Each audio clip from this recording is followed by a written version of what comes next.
Gentlemen, that's the sound of a storm. A certain storm they're calling Hurricane L, which touched down this week in Millennials Fantasy Football with a triumphant upset victory of Drake's new favorite team. How'd he do it? Well, that's where I bring in my fantasy football expertise from a non-fantasy football expert, where I'll tell you it's all about the waiver wire moving forward. J.J. Nelson, one name. Picked him up, brought the fire, brought the spark for Hurricane L this week, which is the reason why I won. I'm on the board, you know what I'm saying? Which leaves viewers thinking, wow, is it really Hurricane L? Or maybe it's Hurricane W. See you next week. Well, boys, it's been a few weeks, but the K-Mish is back. Apologies for the delay, but it's time for Week 6. 5 weeks into the regular season, and there's some teams that are struggling, but nobody's out of playoff contention quite yet. The rest of the country is led by yours truly, Dear DeMarco, I miss you at 4-1, with 3 teams riding real close at 3-2. And in the San Diego Boys division, our reigning champ, Drake's new favorite team, finds himself a game out of playoff contention currently, with Eating Cats and Kicking Peaches in 3rd place, and tied for first, Just Win Maybe at 4-1, and a surprising 4-1 for Fighting Fizdales, who were picked to finish last by most of us in this league.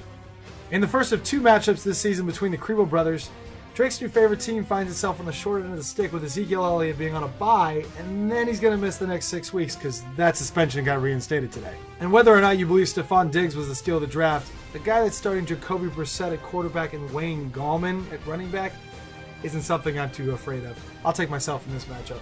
A week after losing Dalvin Cook to injury for the season, the North Park Crying Jordans try to get it back on track, while Pass Me the Blunt looking for his first win. Pass Me the Blunt pulled off getting Matt Ryan and Lamar Miller from Hurricane L this week in a trade that I guess makes sense. And I think it's time for you to get off the schneid here, so I'm going with Pass Me the Blunt. Hurricane L's selection of Sterling Shepard making him look like a genius, but Jay Ajayi just not performing for you this year. Way too many check marks in favor of Chalupa Batman this week.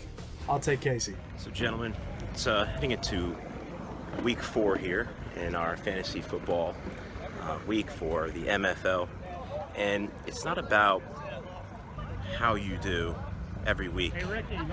There are a lot of analogies for this week. It's who you surround yourself with. Some of the best players in the world here. Ricky Fowler, hanging out with Phil Mickelson, got Dustin Johnson hitting bombs. And I come across this par 5, right? This is a practice round. They have the tournament for Thursday through Sunday. It is not a race. It is a marathon. So the analogy that I give, in addition to golf, to the MFL, because we ourselves are the elitist of the elite when it comes to fantasy football, is, again, take your time, but at the same time, no excuses. Play like a fucking champion. Doesn't matter if you have Paul Perkins, right? We have a marathon here. We have Dougie Fresh Martin coming in. He'll do just fine, all right? We got Andre Ellington. We got a few others on my team. Who do you have on your team that's going to get you all the way to the finish line, not just tomorrow, not just this week, but the entire marathon that is this season, that's going to put their names on the President's Cup trophy and your name, or open parentheses, period, close parentheses, open parentheses, period, close parentheses, apostrophe S on that trophy etched in on the MFL? Or could it be you? No excuses, play like a champion. Peace, boys. Dino out.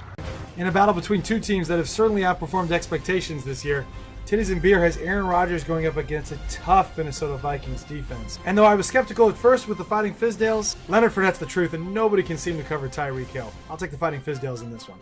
Start of the dynasty feeling the pain that Drake's new favorite team has been feeling since weeks 2, losing OBJ out for the season. But still touting Melvin Gordon, Antonio Brown, and I guess Cam Newton to the Devin Funchess combination? Not sure about that one. Meanwhile, Eating Cats, Kicking Peaches has Kareem Hunt just dominating the league, and Christian McCaffrey's starting to pick it up a little bit here. I'm going to go with him in this one. The matchup between Cuddy Belcow and Just Win Maybe is our only matchup between 2 teams over 500 this week, so by default, this is your Game of the Week. Cuddy Belcow has Deshaun Watson running the show now, and Le'Veon Bell finally starting to perform, but you're still starting Austin Seferian-Jenkins and Evan Ingram, who wouldn't start at tight end for pretty much anybody. Meanwhile, Justwin may be touting a roster of players who really haven't stood out aside from Devontae Freeman, but seems to just keep winning now at 4-1 and atop the San Diego Boys division. I'm taking Justwin maybe in this one, mostly because I believe in you to win, but also because you're the highlight of our fantasy advice from a non-fantasy expert of the week. Take it away, Ryan. What's going on, guys? Sabretooth Shotty here, the Big Cat, aka Just Win Maybe. Just wanted to come in with some, I guess, expert advice because I'm in first place right now, which, first of all, it's a joke. But I guess, hey, I'm a life expert in general, so I'll give you some tips. First, you got to join a league with a bunch of guys that are dumber than you. I mean, we've got tool-time Travis Kelce going in the first round. Nice job, TD. Also, Dean, what's up with keeping an IR kicker? That's weirdo move. Anyways, grow up, guys. Second, you got to finesse. I'm the finesse king, Sabretooth, the Big Cat. I mean, you guys are terrible. You guys, I mean, you're blowing me out of the water in points. I think I'm like third to last in terms of total points, and still, you guys are just intimidated by my hair. I don't know if it's my pretty eyes. I don't know if it's my corner office with a bay view with Petco Park. I don't know, man. You just gotta finesse. And last, I'd like to shout out my two sponsors, Chubbies. Thanks for making me go viral. Also, want to give a big shout out to Skittles. Keep a pack on me at all times, just like my boy Marshawn. He took a year off, and sure enough, came back. He's killing the game now. I thought this would be my year off, but hey, I mean, I'm not scoring any points, and I'm still in first. So just win, maybe.